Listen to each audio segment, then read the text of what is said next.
Hello, everybody, and welcome to episode one of Lady Wrestling Showcase. I'm Astrid, one of your hosts, and I'm joined by the amazing. I'm on the opposite side. Melball, how are you, Mel? I'm doing fantastic, Astrid. I have been in such a funk this week, but I have been so looking forward to getting on here with you and talking some awesome women's wrestling and some of what got us into women's wrestling. How are you doing today? I'm nervous being the first episode, and I'm hoping I got everything well done. But I'll take it as a trial and error. So I'll learn from this one and do better on the next one. But at least I'm not muted like Parrish, so that's progress. That's it's a step up already. Yeah. Yeah. Thank you, Ed, for stopping by. I appreciate you as always showing up whenever we do something together. Yeah, I figured for being the first episode, it will be a good way for us to not only introduce the show of what we're thinking of doing and any ideas that we got going on, but also show a little bit about ourselves because I feel like usually with both of the show, well, every show that we do, because to be honest, we do a lot too now. I feel like every show that we do, we end up talking more about wrestling and then what we liked about it, but we don't talk a lot about ourselves either. So I feel like people don't get to know us into we're like an aspect like this, and I figured this will be a good way for us to do that. So I thought Absolutely. about because this has been something that has been on the plans for months now. We it's Hmm. not the way we hoped it was gonna happen, but it's happening now, and I'm thankful that it's with you of all people because I only wanted to do it with you and with whoever will show up as a guest. But I knew I wanted to do this from the beginning, so I'm grateful that we're here doing this together. Finally, I get to do a show with you after so long. It feels like it's been forever, and it really has been. I feel like it's probably been almost a year, hasn't it, since we were actually together on a stream. This Yeah. is super exciting. I'm totally excited to get into this with you and dive into what it is that we like about professional wrestling. Yeah, and to be exact, I think it's already been a year.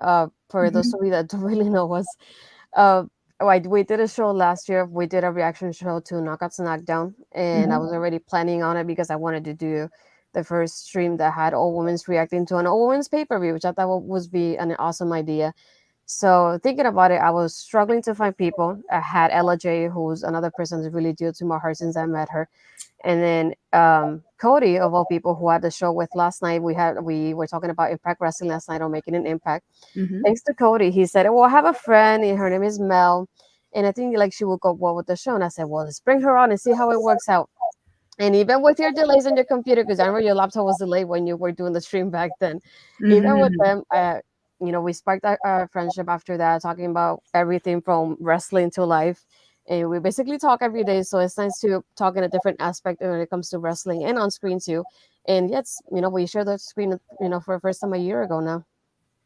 Feels like so long ago. And what an incredible night that was, too. All women's wrestling, man, with an all women's review team. You couldn't get much better than that. Yeah. So I'm really grateful. It was one of those things that I was struggling finding people to do the show with us. And so it was always one of those things like I kind of wanted to do the show, and then I kind of didn't want to do it because I was struggling on that aspect of it. But at the same time, the way it ended up being was perfectly exactly how it should have been for us. Hmm. I got to not only meet Ella and work with Ella for the first time, but meet you and work with you and get to know you. So that's why I'm really grateful for Cody for connecting us to begin with.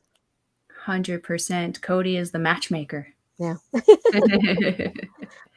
I figured we could start with a couple of questions that we had, and if anybody comes in the comments and they have questions they would like for us to discuss, bring them up and we'll talk about them as we go along. I Absolutely. figured it will be a good way for people to get to know us a little better, 100%. because I know a little bit of how what you watch now, but I don't know how it was before for you, and even you Mhm. don't know that much about that part of me either. But beginning to think like, when did you really start watching wrestling? So I actually vividly remember, I did mention it a little bit on Chop Talk, but I'm going to mention it a little bit more in detail here. My first kind of introduction to professional wrestling was WrestleMania 9.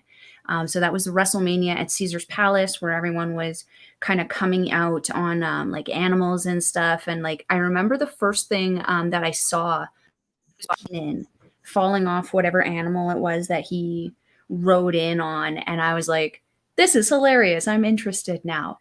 And then we got the wrestlers. And I was absolutely enamored with, of all people, Tatanka. right from the get-go, because I looked at him, and you can look at what I'm interested in now with the flamboyantness of Japanese wrestling. You know, he was a complete character, very much like the Undertaker at that time. Mhm. And it just was so fascinating and so interesting to me. I was hooked because of Tatanka. So thank you, Tatanka, for getting me into professional wrestling. That was the earliest and first memory that I had of professional wrestling. And then after that point, it was a battle of me and my mom, because my mom, very, very loving, supportive mother, but man, is she very conservative. And she didn't look at professional wrestling as we, as professional wrestling fans, the smart ones, look look at professional wrestling. She looked at it as a hyper violent UFC thing. And you know, it even though I could show her that that wasn't the case, unfortunately, Mhm. she wasn't really willing to kind of listen to that kind of concern. So I got really good, forgive me for saying this, and don't encourage your children to do this. I got really good at lying at my parents and Mm. hiding that I was watching Mhm. professional wrestling. You know, I was an only child. They would go off to, my father was military, so my father and mother would go off to their military banquets. And here I would be at home sitting there sneakily watching, you know, professional wrestling when I should be asleep. And, you know, I would stay up until I heard the garage door opening, and then I'm running into the room to hide it. This continued throughout my entire adolescence. And at this point, I still only really had WWE to go to. Mhm. Um, I did, however, in my time, we did move to the US for 3 years, central Missouri there. I'm sorry for anyone who lives there, but I did call it misery. um, when we went there, it was hard for me to find the right channel to watch the professional wrestling on. And then at that point, you know, my mom's still around, house is smaller, you know the deal. I was also introduced to ECW, the original ECW, Mhm. before the WWE swallowed it up and made it the Mhm. weirdness that they made it.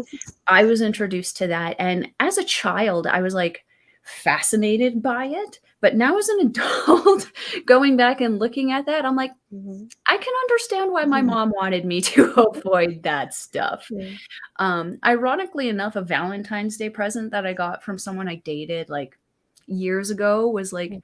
the bloodiest matches of ECW. I mean, if that's not coming from the heart, get you a guy, right? Um, Throughout my teen years, high school was really rough for me for professional wrestling, because I went to a Catholic high school where the boys thought professional wrestling was stupid. So I didn't hide that I was a fan. I was that person doodling Jeff Hardy coming out of the Ring of Fire in the ledgers of my school Mhm. notes as art projects. Like, everything was wrestling for me. And I got made fun of a lot for it. I got come down on so harshly, especially by like those hyper masculine males that were like, Mhm.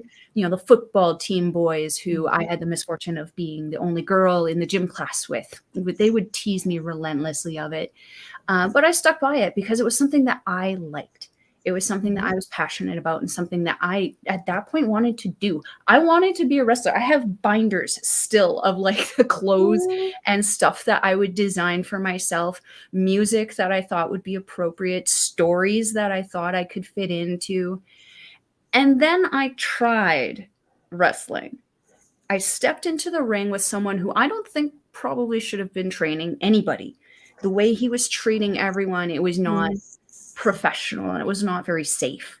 It was through University of Alberta. It was like 2 decades ago. I don't know who it was by, or what it was, who was put Mhm. on, if it was a local promotion or just somebody trying to make money off of the university students. I don't know. But I took a bump, my first bump, within an hour of being at this place, which anyone who knows professional wrestling knows that's probably not a good thing. Um, but when I actually was able to regain my breath from that Mhm. bump, I started bawling and I walked out that door and I never came back.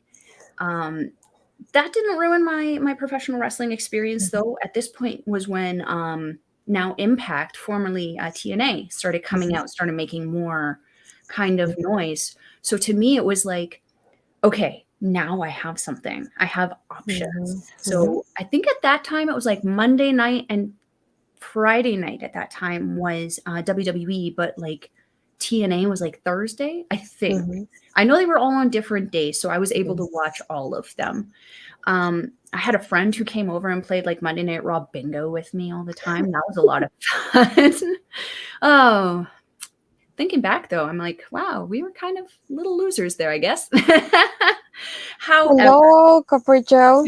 oh, hi, Joe, Mighty Joe. So yeah, after I discovered that I could have the option of TNA also, and then the internet really started to grow, and I started to have even more options. I'm not gonna lie, I started to kind of drift away from the WWE more into the TNA, and then TNA got into that Aces of Eights thing that I tried to tough it out for that feud, but they took over so much of the airtime, and just so many issues with that feud for me that I couldn't really keep watching the product. And I think that some fans nowadays can relate to the same issues that were potentially going on with the WWE before the great upset, I guess, as we'll call it. I discovered, though, only about, I want to say about 7 years ago, was when I finally discovered my love, which is New Japan Pro Wrestling. If you know anything about a Melball, we have a channel, Andre and Melball's Wrestling Chat, that specifically talks about our love for Japanese wrestling. New Japan kind of took all these aspects, like I wish I had discovered it sooner. All the aspects that I love about professional wrestling that I personally feel should be always taken into consideration when you are a worker. And that's your look, how you speak, how you act, how you carry yourself in the ring, how you cut promos, everything that they do, even though there's a very distinct language barrier, because I don't speak Japanese, they are able to convey it to me in a way with their actions, with their motions, with their temperaments, that I don't need to know what they're saying. It's very well translated to me what it is that they're saying. And this led into my discovery of Stardom, which is essentially, for anyone who doesn't know, New Japan is essentially an all men's wrestling promotion, whereas Stardom is an all women's promotion. Both have been working together. Both have had people go back and forth through them. Currently, New Japan is actually hosting a tournament right now for their first ever IWGP women's title. Right now, I think the final one match I know that's for surely going into that is Kairi. Everyone knows Kairi Sane from her WWE days. Kairi versus, I think it's Jazzy Gabbert, the alpha female. Oh yeah. Wow. That's going to be an incredible match. But again, look at these two women. We have one little Japanese woman who thinks she's a pirate. And then we have this beast of a woman who she looks like a beast of a woman. I mean, everything about Jazzy's getup is incredible. I'm going to go off on a tangent if I start doing that, talking about the individual wrestlers here. But again, for New Japan, I got into it about 6 or 7 years ago. Stardom, it's been only about a year, maybe just a little bit less. But I got to tell you, if you haven't checked out Japanese wrestling, highly, highly recommend it. The girls and the guys, they work so hard to promote and give you a phenomenal product. It's very, very much very easy for English speakers to kind of follow along with. They have English commentary most of the time in New Japan. Stardom, it's kind of hit or miss. But sometimes hearing the Japanese commentary, even though you can't understand it, it's exciting. You don't know why it's exciting, but it's exciting. But yeah, that's pretty much the gist of my wrestling history, how I got into it, and where I've kind of evolved into. I do tend to watch a little bit of Lucha Libre now. I do have my luchas that I have my favorites of, one of which just recently joined Los Ingobernables de Japón, which is Titan. You also got Arrow Boy. You got people like Los Guerreros, and CMLL. There's just so many people. Of course, one of the top tens this year in the PWI 500 list. I always butcher how to say his name because I can't speak Spanish. um, Gio del Gio de Hijo del Piquingo. that one. Yep, that's a good. I prefer to Astrid for all this talk. I got you. Don't worry. I got But yeah, it. that's pretty much my history there. And I like learning about it because it's so different from mine. Because the first time I ever watched a little bit of professional wrestling, I remember my dad was watching. I think it was Raw most likely, and it was when it was the storyline with Snitsky and Lita and Kane, and Lita lost the baby, and Snitsky just kicked the baby like a football in the arena. So that was the first time I ever saw it. And when Lita got hit with the ladder, so they were crying because she lost the baby. And I kept telling my dad, I was like, that's so sad. Like, why would they have her in the ring if she's pregnant and all that stuff? And I like that right away. My dad explained everything to me, like the storytelling aspect of it. And Mm-hmm. he just kept telling me, no, this is not real. They're just basically acting. Some of the moves, they do hit each other at sometimes, like for real, to put it like that. But he just explained it to me from the beginning. But I don't remember watching it consistently after that happened. But moving here to the US in 2004, I feel like more in early 2005, I started watching WWE more often. I don't remember how I started watching it or why. I just know that I did. And I had people like Rey Mysterio and Eddie Guerrero that really got to me. And I liked the storytelling they gave and their moveset so much that I fell in love with the way they wrestled. And I enjoyed them so much. And then I had like few times when then my dad kept following Sting because that's his favorite wrestler. So he's like, oh, let's watch TNA now because Sting is in TNA. And we kept realizing that people would leave from WWE to TNA. So we kept watching TNA to, be loyal to those people that we were following because we loved them so much. Mm-hmm. And not only that, but having people in TNA, like those TNA originals, like AJ Styles and Kazarian and Daniels, who it was the first time we watched them, but we fell in love with the way they were wrestling and even Samoa Joe. So just like we kept watching it. And I really fell in love with the way that they portray women's wrestling because I kept thinking they have, even though people like to credit WWE for the women's evolution, I credit more Impact with starting that because before WWE started having all these firsts with the ladies, TNA had already done a few of them, Mm-hmm. and it's just incredible thing. Like they had so many extreme matches, so many like aggressive matches, stipulation matches, and it's just you never think about it with the women, but TNA did that first. Mm-hmm. And I started following it because I started liking women's wrestling. Thank you for stopping by, Anthony. Hey everyone, I'm at work, but here to support and idol. Thank you. We appreciate you coming in. But yeah, I kept watching TNA because of that. And then it's when NXT started, and I was so happy because NXT was in Orlando, which this is where I live right now. So I kept thinking, it's cool because I feel like I can finally go to a show and watch it. So I enjoyed that aspect of it, and I liked how NXT was highlighting the ladies even as they were starting. And it's also nice to be a part of them from their journey from the get go, like watching people like Charlotte Flair and Paige, Emma, Sasha, Bailey, even Becky to start from where they were in NXT to the revolution they have in the main roster. It's pretty nice to follow them from the roots in NXT to where they are now. And I remember even going to live events and meeting people like Emma and meeting and Bailey too. And it's just nice to see where they are at the moment. So I always fell in love with the way that NXT was delivering the ladies.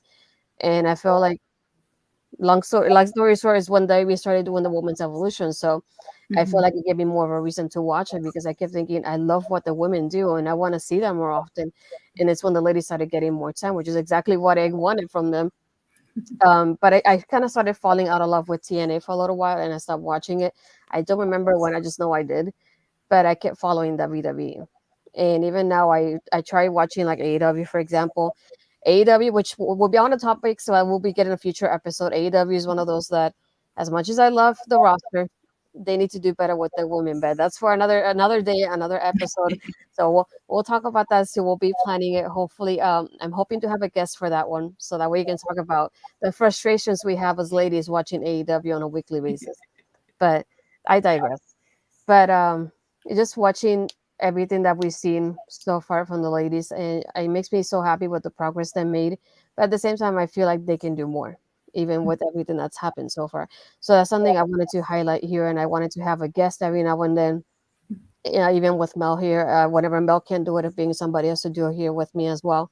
But mostly it'll be Mel, and I just, if we're gonna try to recap any highlight any special moments that we had in wrestling during the whole week, but also have some sort of topic in the show. And the AW Women's Division is certainly one that's at the top of my list right now. I'm telling you right now, everybody. Um, but now that you mentioned earlier, you were talking about Tatanka, but I wanted to get more into that. Aside from him, was there anybody else that really influenced you to keep watching wrestling?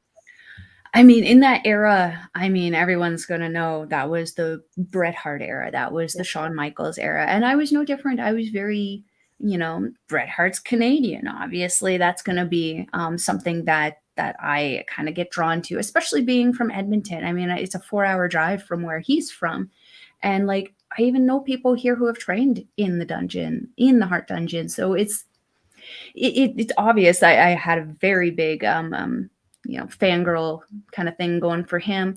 I mean, Shawn Michaels, he was the sexy boy, he was the boy toy. And I'm pretty dang proud of the fact that, when I first started going out to the bars and drinking, I would get shots bought for me because I could sing the entire Shawn Michaels entrance song. And I would get a shot per chorus that I was able to sing. And let me tell you, there's a lot of drunk nights for this Melball. But also within that era, that was when the Undertaker was at his spookiest, and that was definitely something that captured my attention also because I do like these kind of over the top kind of characters because if you keep seeing the same people kind of over and over again that are just kind of like everyday, people, it does get boring very quickly unless they're doing something, over the moon fantastical every single time. That's got to be exhausting. Um, in that time, I think that was when Luna, how do you say her last name? Vachon? Which one? Yeah. Yeah, with the mohawk and the Mhm. craziness.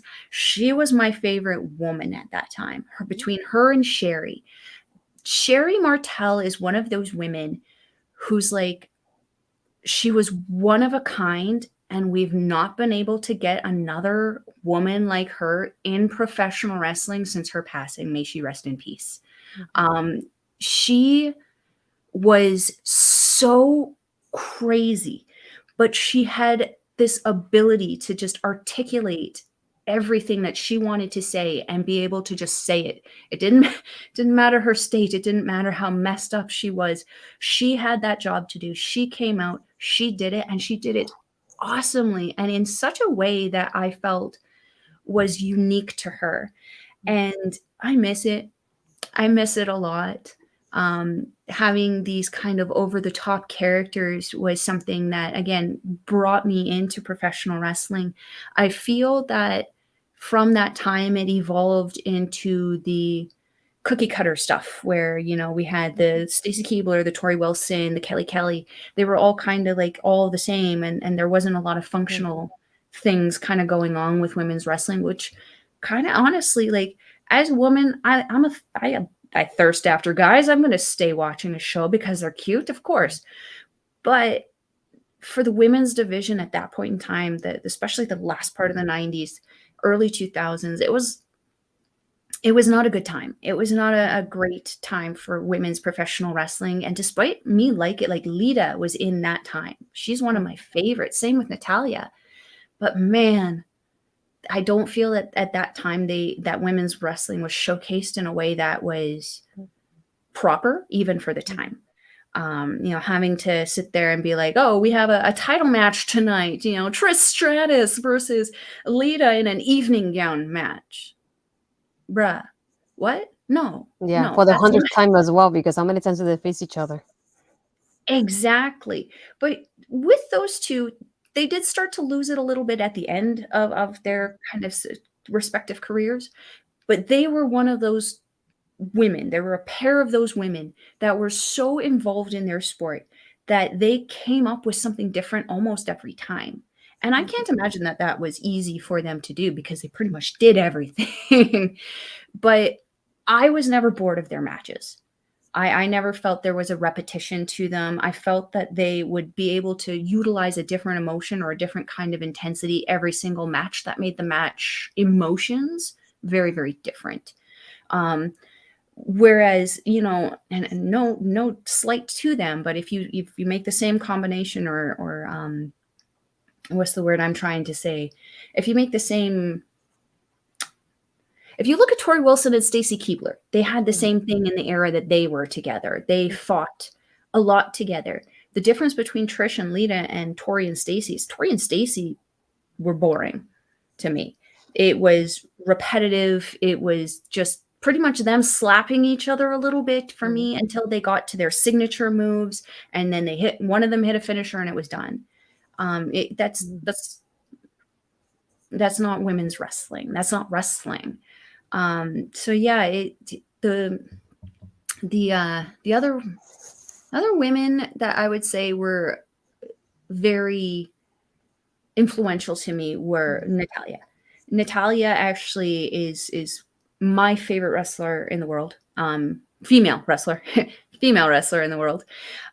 She is because she came in around the same time, that I think a little bit before Beth Phoenix, Mhm. but she came in at that time showing a different build, and showing the build that I personally wanted as a woman, Mhm. which was way more thick, way more muscular, way more educated.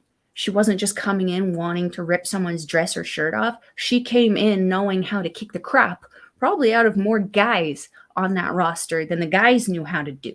Mhm. So she, I think, would be my like number one number one person, Mhm. because she also is one of those people who, whenever she steps into the ring and she has a match with somebody, she not only elevates that person, but she elevates herself. And not only that, she gives a fantastic match every single time. I feel that's a Hart thing, because Bret Hart was the same way, Owen was the same way. TJ, I mean, he might be in, you know, Mhm. relations with the family, but the same thing, same way. It's a family trait for sure. What about yourself, Astrid? For me, I feel like I have a little bit of, I don't want to say a little bit of everything, but sort of. Because I remember like watching, obviously you have the Trish and Lita, and Mhm, you like them because I feel like at the time they were the women that really got the opportunity to elevate women's wrestling in some way. So it's like mhm, you're bound to like them because you see them so often.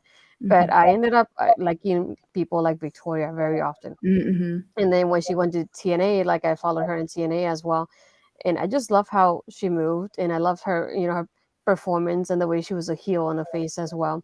So I mhm, really enjoyed watching her. And then later on, I feel like I going back to TNA, I ended up liking like Rosita and Sarita, who it's like one of them is Elena now, mhm, ironically. And I remember watching her back in, I don't know if it was like 2011, 2012, probably. So I feel like I saw her have that evolution to what she is now in WWE. mhm, And then I feel like later on, I enjoy people like AJ Lee because I feel like for the first time, not only do I have somebody that's Puerto Rican, no offense to Lillian Garcia, who's Puerto Rican as well, but she wasn't wrestling though. But we finally had like a Puerto Rican wrestler, so I feel like that with AJ, and not only that, but seeing somebody who's also very nerdy. Is like, oh, I like comic books and I like video games, and it's okay to like this, but still be like your own version of girly. Like, there's no set of what it is. So I really mhm, enjoy that about her. So I really enjoyed like NXT when they started doing stuff like that with the ladies being different and letting them show who they are. And I ended up people like liking people like Naomi, for example, because I love her athleticism. Her the way she changes, and whenever she has something said, like right now with the glow she sets on, and she goes all the way with whatever she's given. mhm, But at the same time, I had people like in NXT. I started loving Paige. I love with Paige. Not seeing her like that alternative rock music kind of thing and being like that emo, but at the same time, she's loving wrestling in the way she is. I really love seeing that as well. So it's just amazing to see people like that. And look at Marco Green with Green here. So my family is definitely China. mhm. Yeah, I didn't get to see China very often. I wish I did. I Oh, ended up seeing like clips of her a little bit later on, so I wish I would have seen her live more than anything, but I didn't. But yeah, I started to fall in love with a lot of like girls from NXT. So my four horsewomen who are very dear to my heart. As mhm, you probably see a little bit later, I have my Funkos there with the four horsewomen for that same reason. But I feel like I ended up liking a little bit of everything from everybody because I like the four horsewomen. I like how dedicated they are to elevating women's wrestling. But then I like somebody like Alexa Bliss who has transformed so much into what mhm, she is now, and she's very nerdy as well, like in her Disney too, And not only that, but having her dark side and everything she did with Bray Wyatt. So I feel like I like how everybody has been involving somehow. Mm-hmm. Thank you, Paris, for stopping by. I will be going to get to get the life and I appreciation. And the agree. other is Lisa Ivory. That's another one. I agree. I Really agree. love Especially her. with her right to censor stuff, to go from, that where she was wearing very similar outfits to the girls, the sports bra top, the little, barely there shorts, and I think a little purple sash thing hanging off of there. She really did step herself up, and she was a phenomenal wrestler. Phenomenal wrestler. I remember, I think there was a match. I think it was just a regular Ella! match on Hey Ella. I think it was just a regular match on like Heat, Mhm. like when Heat was still around, Yeah. between Ivory and Jacqueline. Mhm. And that was, I remember going, this is like one of the first true women's wrestling matches that I'd ever seen on WWE that didn't involve someone removing their shirt or something, and that it didn't look sloppy. And when I say sloppy, it's like at that point in time, because that style, the evening gown, the pull off the shirt stuff, Mhm. that was such a popular match at that time. I found that a lot of the women didn't really know how to be scrappy in the traditional sense of you are a wrestler, wrestle, Mhm.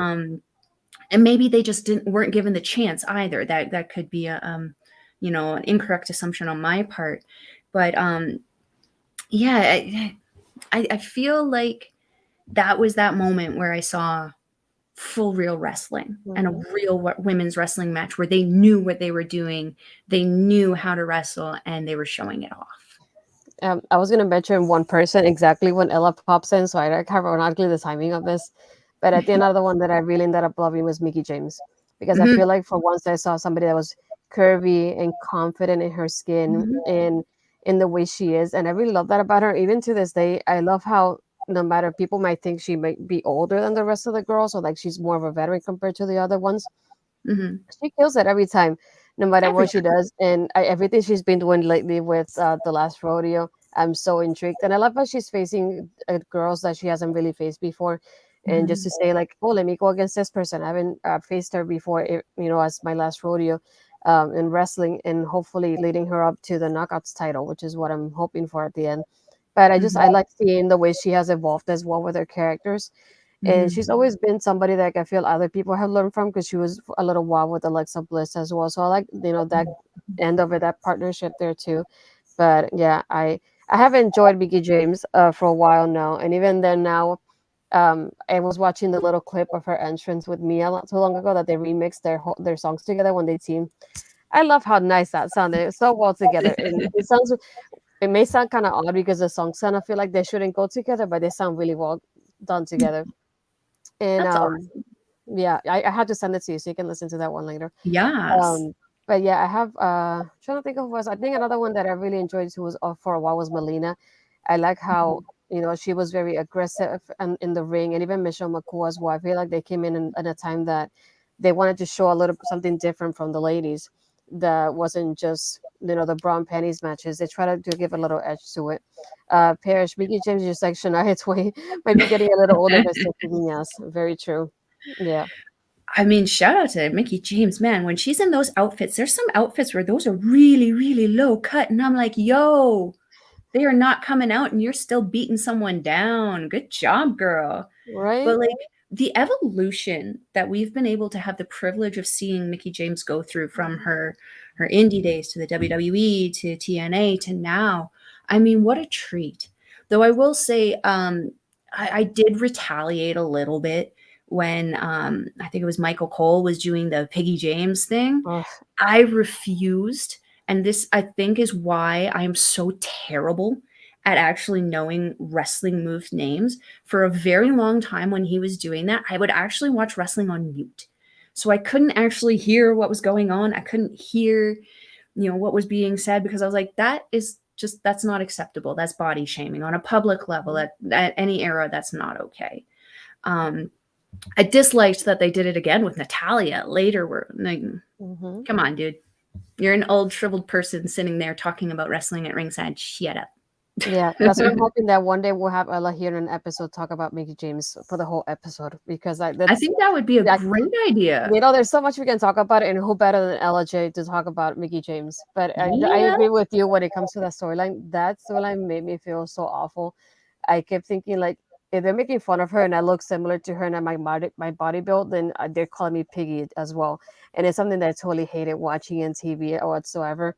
Hmm. It's probably for my end of it, it's one of the worst storylines I ever see for women. And Oh. just women don't have to have like a certain size or shape. So just seeing that, especially the thinking like Mickey James is so incredible for you to be judging her about her body, if anything. So Mm-hmm. here, Mark, Stephanie McMahon is another trailblazer. She went from diabetes t-shirt model to chairwoman.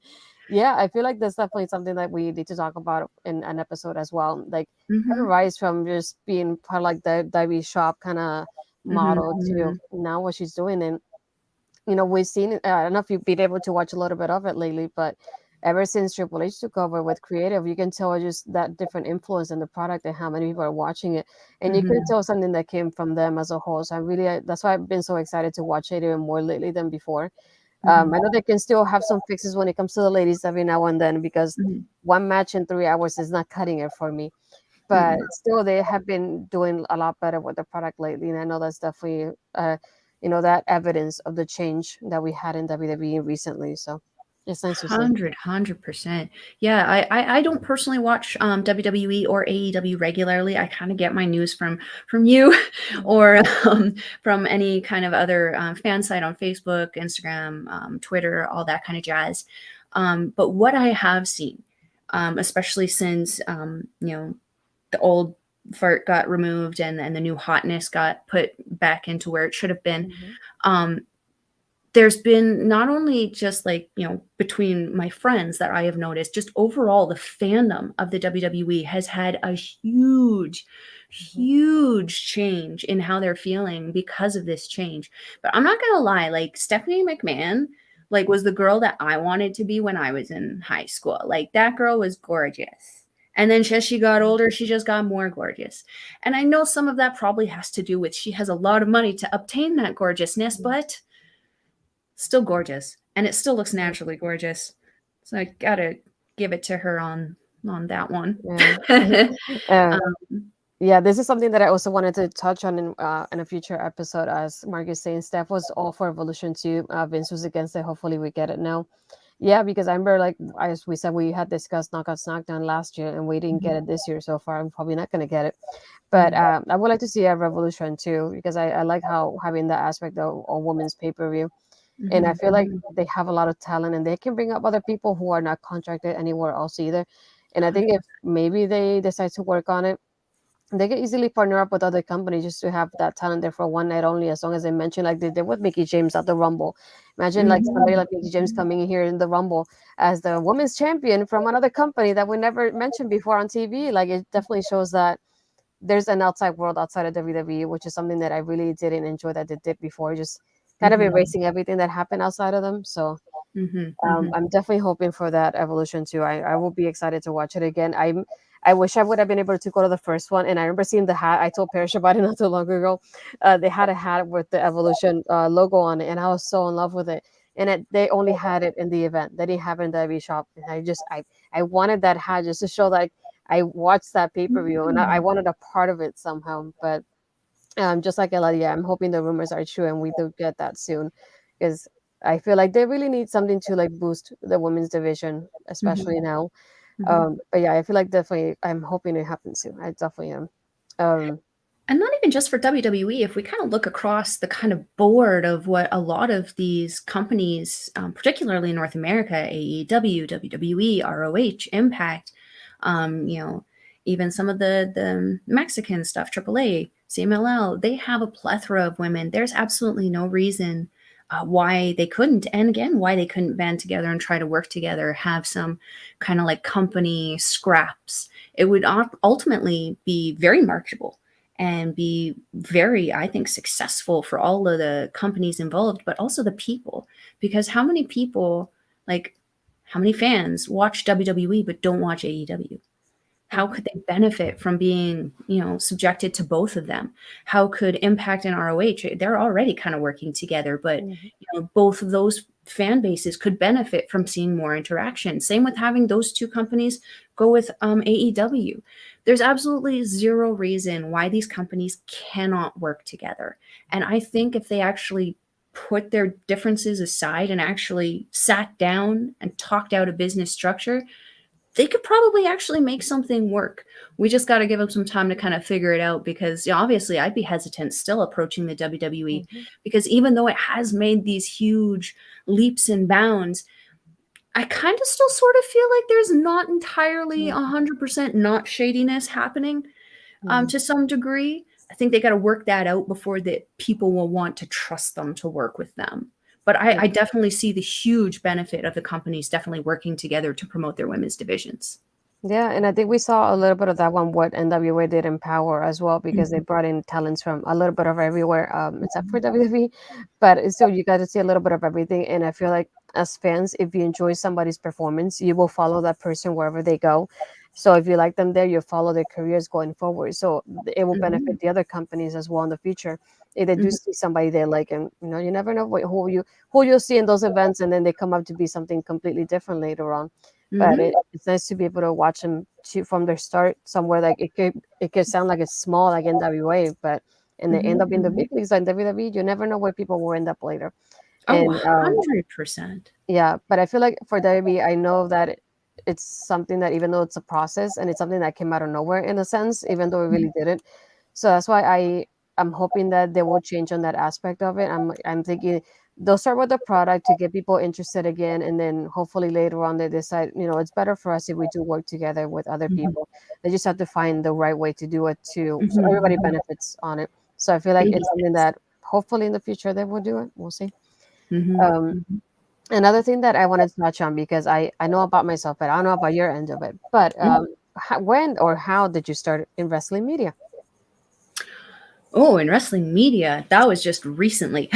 um, Actually, it was ironically probably about 2 years ago when, again, our good friend Cody Defoe had approached me to be a part of the New Japan kind of G1 coverage, so to speak, on Love Wrestling. And it was myself, him, and another gentleman where we just sat there and we talked about the G1 and everything. Um, that was again about 2 years ago when I was first kind of introduced to camera stuff and being online. I actually consider my first like real kind of work to be the women's show that I did with you and Ella. And what an incredible experience. I came out of there actually very inspired to push forward in doing something with this. And it was only about 3 months ago where myself and Andre Como decided we like Japanese wrestling, we need to share it with the world. And that was kind of what we did. The last 3 months has been us watching a lot of Japanese wrestling, staying up freakishly late to do Mhm. so, so that we're ready to record in whatever time that we do. And yeah, it's really been in the last like 5 6 years that everything has kind of come together for me in media. I'm certainly loving the advertising part of it. I'm loving making these fun little videos. I spammed you last night with like a dozen little videos to advertise all kinds of things. So yeah, that's only kind of been the last, I would say, about 5 years that I've been really interested in it and have actually dove into it with the support of people like yourself, people like Cody, people like Bobby, people like Ella, just backing me. It's been a real treat. Yeah, I think when I first did the show with you, I thought you had done more than like what you'd done at the time. So when I had you join I had you to do it just to get a different side of a different aspect of women's wrestling from your eyes. So I didn't really know how much experience you had on it, and even then, like I had only a couple months of experience. I started around in July, last year. But this is something I've wanted to do for a while. I just never had like the space and the time for it. I had a job that unfortunately had me working too much overtime, and I didn't have a life like I wish I did. But I'm glad that now I'm in a new job that I have the time off to be able to do this. And I've been enjoying doing it, and I know seeing my family just think of like I went from like thinking, oh, I'm too shy and people are gonna make fun of my voice and people are gonna make fun of my accent and the internet is ridiculous and people are gonna bully you with comments. And I always thought this is something I don't want to do because of that, because I feel Mhm. like people are gonna rub me off being online, as a whole. So I thought of myself, I'm not gonna do it, but when I saw the tweet from Love Wrestling that a year ago, more than a year ago now, for contributors, I kept thinking, oh, yeah, I'm going to start with writing because I have a writing degree. So it would be a great way for me to dive into this. And then I started to learn that it was not supposed to be writing. And they were kept asking, it's like, who wants to join us on stream? And I'm like, oh, anybody can join. I guess I'll try it and see how the internet treats me because I was expecting the worst out of everything. Um, but yeah, I kept thinking, there's no way I can do this. And it was amazing to do the first show. I was freaking out. And thank you, Mark. I know you've seen me grow up and doing this for a little while now, but I'm finally able to do it now. um, but I remember thinking I'm that kind of person that's too shy to do this, and I feel like I would be able to take the criticism from people, even though I want to learn. So I was super super shy going into this, but little by little I started learning how I can do it and grow, and I went from let me do writing to doing multiple shows a week and doing my interview show too. And I just collaborating with so many people so far, and I'm hopefully collaborating with more in the future as well. And I have people like you since we met and Ella since we met as well, who have been incredible with their advice that have helped me grow, and people like Bobby that's been in the chat and Ed who was in the chat earlier, and Pear's just been hanging around a little there too. It's just incredible to have them support me in a way and just give me feedback whenever we do a show together, to the point that I can apply it and grow from there. Mhm. And even like I had people watching me at work when they kept asking me, why you leave so early? And I said, well, let me show you. And I showed one of my coworkers my reel like too long ago. And then he just asked me, oh, is this what you want to do? And I said, yeah, I think if I can have a way to make it some kind of full time for myself, I would do it. I won't mind that. And he said, no, you're really good at it. Like, I never knew this is why you were leaving work early, per se. But he's like, if this is what you want to do, go for it. He's like, you're doing incredible already. So I know you can do better and you can do even more than this. So it was nice to see when he got the other side of me now. He understands why I do what I do.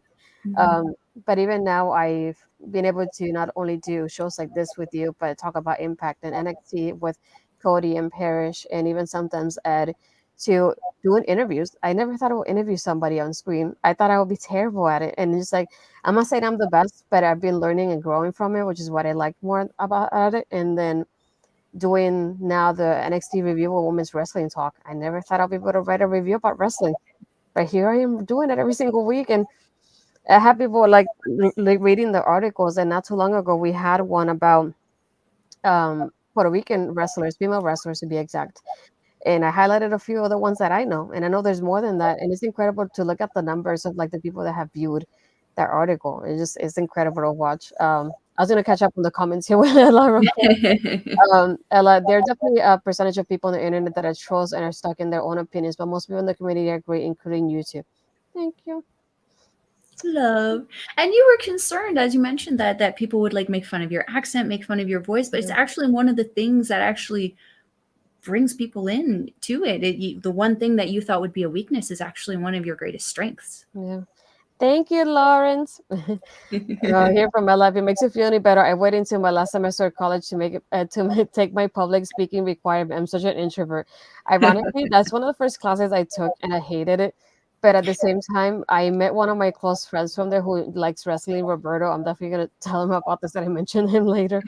Um, but it was nice to like meet somebody who was also a wrestler, and at the time he would tease me for like Cena, so that's how this started.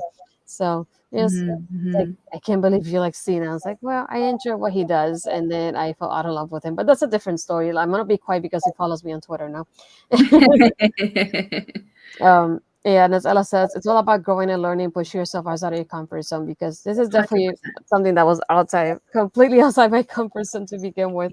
Yeah, Um, yeah, it's very scary to be vulnerable to the internet. Look what we got here, Mel. Hey, Andre. Yeah, but it's definitely something like I've grown to love, and I love what I'm doing, and I'm hoping I can do more and learn from whoever I can. I've had so many goals. Like one of my goals was to join a media call, and I remember Ella sending me her invitation so I could do it instead. So I told my boss, and I clocked out of work for an hour so I could go to another room just to be able to do this media call because I wanted to do it and I had it on my bucket list. But even now, I've interviewed a few people, and I'm hoping to do more soon. I reached out to a couple people. I have maybe two responses that I'm waiting for, perhaps three soon. So you never know. But yeah, it's about I feel like doing goals, and Say, just not the only one who thinks this. yeah. Sorry, Ella. But yeah, Ella's one of those people that I've learned a lot from, and to think about Ella. Just I think it's your first week this week, if I'm not mistaken. That she's doing this full time, and it's incredible. Think like we're at a time that you have enough work in wrestling media that you can make it full time is incredible to think Mhm. about. But yeah, I never thought that would be possible. So I'm always like, oh, whatever I can do, whatever I can learn from people like Ella who, making this a full time job. It's incredible to think about. So that's why I'm really Mhm. excited to start this. I feel so good way to highlight certain topics in women's wrestling, and hopefully, thank you, Anthony, for coming back. I feel like it's a good way to highlight certain topics and coming from women. I feel like it doesn't happen often that women talk about women's wrestling, and I feel like we should. And that's why I like your show as well with Andre, because it's not often people talk about Japanese wrestling. And I feel like it's something you enjoy. You'll find your audience and you'll find people that love it as much as you do, and Mhm. they'll follow it up, hopefully. So, 100%. yeah. And Just keep putting yourself out there. Someone will eventually find it. yeah, very true. And there's something that I learned from Ella as well. Just you may not see the growth and everything right now, but keep working on it because you never know who's watching you and who's gonna end up having that opportunity for you, or that way of like, let's do something together, and it changes the way you see things and it changes the way you do everything. So it's always exciting to see. Another 100%. thing that I wanted to discuss is when we thought about ladies wrestling showcase. I feel like that was a big one for us, because I remember, I think it was the beginning of this year, if I'm not mistaken. I said I wanted to do a show about women's wrestling. If you all can see of my past interviews in Astrid Ask, I want to highlight women's wrestling in any way that I can by interviewing wrestlers on a monthly basis. But I wanted to also have a show that we can bring a certain topic and just say, look, today we're going to talk about the women's evolution and how, what we think about it and how it's going now, or even dedicating the episode to like a certain person, like we mentioned earlier with Mickey James, or even saying we want to dedicate this episode to the way, the Sasha Naomi thing. That's something that I feel like a lot of guys were discussing, but a lot of women were not really talking about, and we should. So that's Mhm. definitely things that I wanted to bring up. I don't know if you had any thoughts of what else you wanted to bring up in the future for an episode. I mean, those are a couple of very major things that we need to talk about. I think something else that we might want to talk about, something that kind of had been, that I noticed anyway, a lot of people complaining about, is the evolution of Charlotte Flair. Would love to talk about her. She is one of my personal favorites. You know, the queen. You can't really argue with her where she is. She's worked very hard to get there, but there's some dispute on if she got there because of her talent or if she maybe didn't. So I would definitely be interested to dive into there and see scarily what the comments think of that. Probably going to get a lot of pushback from some people. Oh, good, not Ella. Thank goodness. But yeah, I think we've got a couple really great ideas to kind of plug ahead on. Mhm. The Naomi thing, I think, and Sasha thing is definitely something that I think we need to discuss sooner rather than later. See, but we have this And is there it why. is. Yeah, I was gonna say this is why we bring up topics like this. We always get the opposite views, which is nice to see. Even if we Mhm. don't agree on it, then we know why he will bring up a point of why he disagrees, and we'll discuss it. And that's the point of it more than anything. 100%. Yeah, look at and we 100%. have two for Charlotte so far. Oh, there we go. Uh-oh, I started a fight in the chats. Dun, dun, dun. um, I feel like this is something we have touched on a little bit. Oh shoot, Mark, we have 3 months worth of shows now. Yeah. We really do. We've got to get on that. Another thing we kind of touched up a little bit on it, but what are we hoping to highlight and accomplish with ladies wrestling showcase? Oh gosh, everyone and everyone within women's wrestling. I mean, to go back to what you were saying before, being exposed to new talent, not knowing who they were before, with certain shows. I had the privilege of seeing Jody Threat at a local show in June. Um, she Just meeting her, getting to know her, seeing one match, I was like, this chick's cool. I like her. She's cool. Now look at her. She's on AEW, like fighting Athena. I mean, yeah, there's a little craziness going there, but Yeah. um, you know, I would love to be able to use Ladies Wrestling Showcase as a chance to talk about some of the things that we have seen happening within professional wrestling with the ladies involving, for example, the Naomi and Sasha thing. But I also think it's a great idea for us to show you guys all of the incredible talents that we can get. Hmm. The local talents, the people who are not too busy to come on for a stream with us. Um, I at least that's the hope. I think with the ladies wrestling showcase going forward, to be able to not only interview these women, but to be able to sit down and just chat with them about women's wrestling issues. Maybe at some point we can, you know, handle some of the way back things that maybe we Hmm. didn't think were too great, but we definitely have the opportunity to really kind of branch out on our discussions here. I mean, especially me, I'm a little scatterbrained. One thing always leads to another with us. Oh man.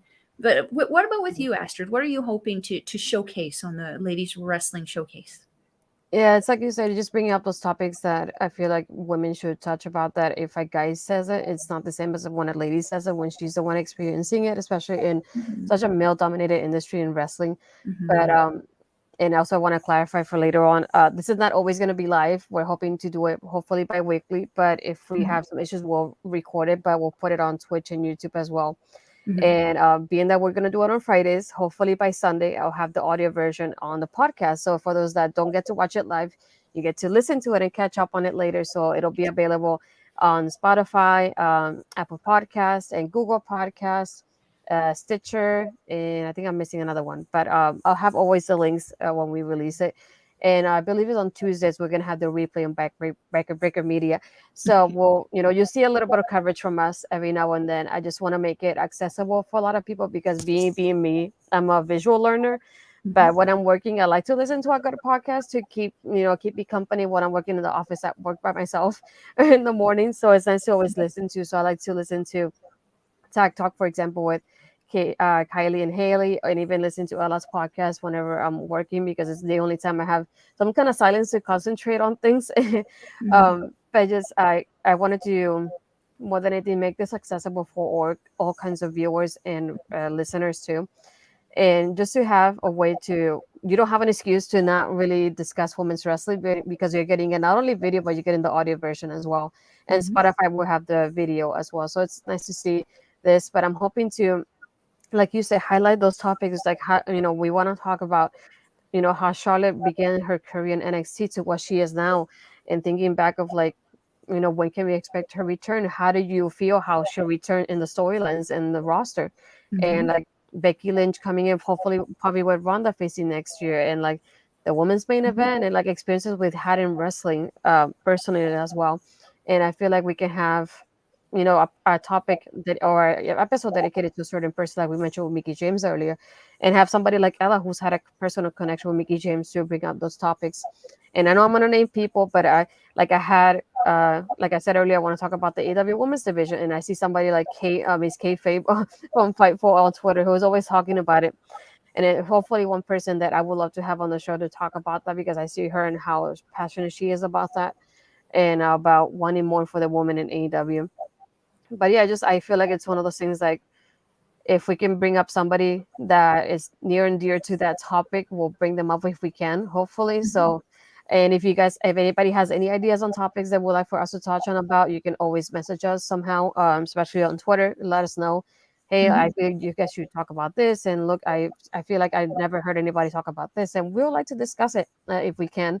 One that I always thought about has been Sasha and Naomi, because I keep thinking a lot of guys are always talking about, oh yeah, they weren't professional, they were this and they were that, and I didn't agree with a lot of comments I saw online from guys, because I'm thinking, I'm looking at it from a woman's side of it, and it's just like, I you see the buildup of what happened. It wasn't something that happened overnight. So I want to talk about that buildup, that frustration they had as women in wrestling, and just thinking like they feel like they had no other solution but to give up their spot for a little while, and maybe talk about how they can be involved when they return if they do. So little things like that I would like to discuss in the show somehow. 100%. 100%. And Um, what's your Twitter handle there, Astrid, in case people want to get a hold of you? I wonder what it is. No, but like one thing that we'll always touch on, my Twitter is definitely one way to reach out to me and let me know, hey, I feel like you guys could talk about this sometime in the future. So, like I said, we're doing it bi-weekly so that way we have enough time to research on what we want to talk about and hopefully find a guest if we have to, and have a handful of topics to bring up to you guys, and hopefully in the comments with like we had tonight, that we had an incredible amount of comments that I wasn't expecting. You guys can bring up your points of views and we'll definitely show them on screen as well, but it's just definitely something about highlighting women's wrestling in any way we can. I feel like we always see shows to react to the shows, or we always react to Raw, to NXT, to SmackDown, Mhm, and I mhm, feel like we don't see enough kind of podcast kind of shows anymore to have a topic and discuss it throughout the show and involve the audience as well, which is something I wanted to do, and this is why I wanted the show, so long ago. Um, but I'm hoping that it's a learning experience for us and to bring up like our side of it as women watching wrestling and how much more we want wrestling to improve for the women. Like it has had a lot of improvements, but I feel like we can improve a lot more as well. So I would mhm. like to see that on screen. But yeah, aside from that, I think that's all I really wanted to discuss when it comes to Ladies Wrestling Showcase. So you have something else in mind, partner? You kind of covered all of it right there. I think you got all of the good points. A lot of hard, deep discussions that I think again, that as you said, need to be kind of taken up from a woman's perspective, because unfortunately, as I mean, people can speculate, but again, something like this or even that Me Too movement, there's so many things that people don't always take into consideration, and I think it is a good thing to have someone of the opposite sex kind of come in there and definitely kind of say what's what in that. Mhm. Um, Always professionally said. I love you, Astrid. Love you. No, it's just I feel like it's definitely been a time that we wanted to work together for so long, and I feel like we didn't know Hmm. how to for a while. And I Hmm. kept thinking, how can we not only highlight women's wrestling but also work in the way we want to work together? And I know you had everything going on with New Japan and Stardom, so and I don't watch it like the way you do. I may watch it every now and then, but it's not often enough to talk about it. So Hmm. I kept thinking, which is a one way that we can work together and still have like not only show, because this is how we are even off camera with each other as we text every day as well. So I wanted to show not only like how we talk to each other about wrestling so often, but Mhm, discuss and highlight so many things and topics that I feel a lot of people dismiss in women's wrestling, mhm, and it just mhm, to how it started to what it is now. So it's mhm, definitely like we always kind of brainstorm about topics, and hopefully we'll have something that's engaging for you all and entertaining, and hopefully something you can have in your comments and tell us, being civil of course, but telling us mhm. that, what your opinion is on it, as everybody's in the chat talking about Charlotte just a minute ago. But it's nice to see like everybody has a different point of view. It's nice to see, like Mhm, something that I've learned working with you guys is like we all have different backgrounds. We all think differently, so it's nice to mhm, see like why do you think differently and how that happens. But it's always mhm, nice to have that point of view. Like, oh, I never thought about that, but I can see where you're coming from with that, and I mhm. would like to kind of point that out to women's wrestling as well. For And yeah, sure. yeah, I feel I like this is definitely would something like to it's have the opportunity to introduce you to some of my favorite ladies in Stardom. yeah. Um, one of my personal favorites over there is Utami Hayashi Shida. She was sitting on the number 2 spot last year at the PWI 500. So she's an incredible talent. Again, as I described earlier, she's one of those talents that elevates herself as much as her opponent. And I've never seen her have a bad match. I've seen her have uninteresting matches because of who she's fighting with. Yeah. But she always works super hard. So I'm excited at the prospect of Mhm. introducing you to her. Yeah, I feel like another topic that you bring it up to is like I'm hoping to hopefully in some shape or way or form talk about the PWI for the women because that's going to be Mhm, coming out soon, and I know there's been people teasing about it, so I'm really interested to see how it goes this year and what the rankings are about, and mhm. for the talent that we don't know, with hopefully talent that we can learn about and enjoy Absolutely. in the future as well, which is something I noticed especially recently, and something going back to the topic that we first had about wrestling and how we started watching it. Come on, Mark, you're always civil. Um, I one thing to just I remember when I started watching wrestling, it's always been my dad and my brother watching wrestling, but Mhm, I feel like I took it a step further with from them because I started watching indie wrestling and learning about the indie mhm. talent before they go anywhere in the big leagues. And it's just interesting to see how they look at me like, and I jump out of joy when I see somebody accomplishing something new and they're like, who the heck is that? And I'm like, don't worry about it. You're not going to know who they are because they're just people in the indies that I've learned about every now and then. But yeah, I'm just hoping that it just gives you all an insight to what we hope to bring up to the table with this show. And like we said, it's always improving. Ah, perish. No, I'm not gonna say it. But anyway, yeah, always hoping to improve what we can discuss and what we can bring Mhm, up. So I'm really excited for this. It's been a passion project for both of us. So I'm hoping we can get more people involved in the future and just see how it goes from there. But do you mhm. have any final thoughts, my lady? Not. I am pretty good with this, unless we want to start letting everyone know what we're going to be up to this week. I believe. What day is it? It's Friday.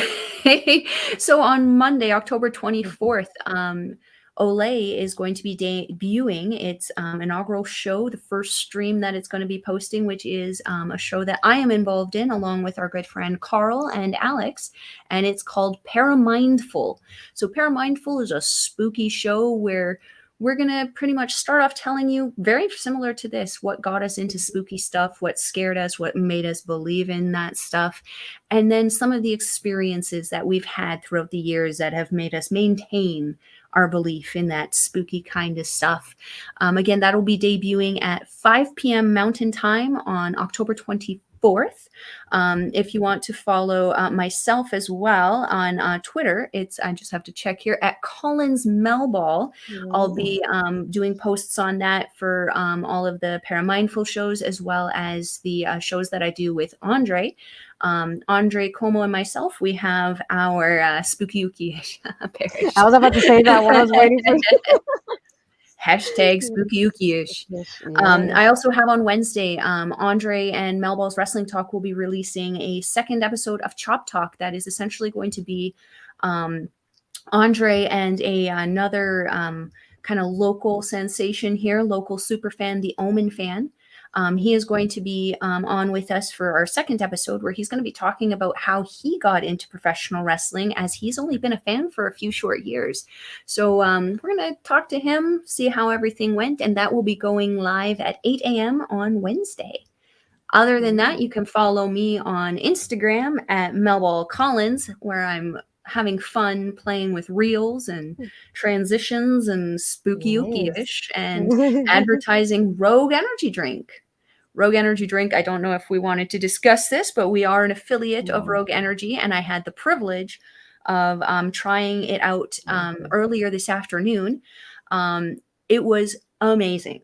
This drink, I tried the blood orange one. Astrid, I don't know if you've had the privilege of trying this stuff yet, but it literally tasted, as I was drinking it, like I was eating slices of a blood orange. It was amazing flavor. But let me tell you, the focus that it gave me to be able to go downstairs and do my workout, like I said, I lost track of time. I was having so much fun. It gave me that mental stamina. It gave me those little body tingles Mhm. that people like with their pre-workouts. I loved it. I give it a 10 out of 10. Highly recommend it. And Astrid did have the thingy kind of going around down there. If Mhm. you Yeah. use our code OLE Pod, is it?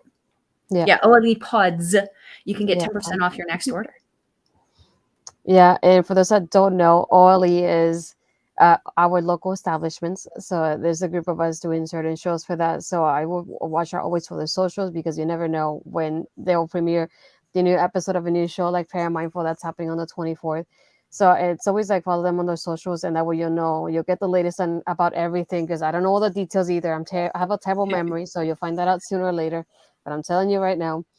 But for me, you can find me on my Twitter, which is Astrid Pizarro, and my Instagram is Astrid Pizarro 20. For me, I do Tuesdays taking over with Chris Parrish, who's been in the comments with us tonight.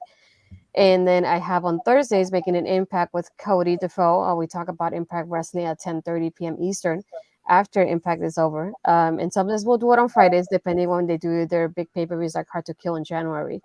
But yeah, it's always exciting to talk about Impact, who's been a company that's highlighted women's wrestling in such a great light and for so long. So I Mhm. definitely wanted to highlight that as well. And I've wanted to talk about Impact for a while because I feel like I fell in love out of watching Impact, and I want to go back to it. And has been my way to do so. So I'm being really Mhm. excited to do the show with Cody. And like I said, this is gonna be bi-weekly for us, usually on Fridays. And then if we don't do it live, we'll pre-record it and definitely air it on Twitch and YouTube. And then we'll have it hopefully on Sundays an audio version. And then Tuesday we'll have the replay in Backbreaker Media. There, I got everything. I think hopefully, Shout out Mike yeah. the ref, always being super supportive of us. Yeah, Mike is definitely one of those people that a lot of people don't see us working like in front of the camera. Behind the scenes, he's very supportive of what we do and always Mhm. shouting us out and helping us out in any way that he can. So I really appreciate Mike whenever he gives us that support that he does. Thank you, Mike. Yeah, but I think that's it for us for this episode. We're really excited for what the future holds for this show and this new passion project for us. But we really appreciate anybody that came in here tonight in the comments. Really grateful. So if anybody can share our streams later on, that'll be on Twitch and YouTube. And follow me on Twitch and subscribe on YouTube for the future episodes as well. And anything you can share and like that, we all really appreciate it. So before we go on tonight, appreciate everybody showing up tonight and have a good night. See you next time. Yeah.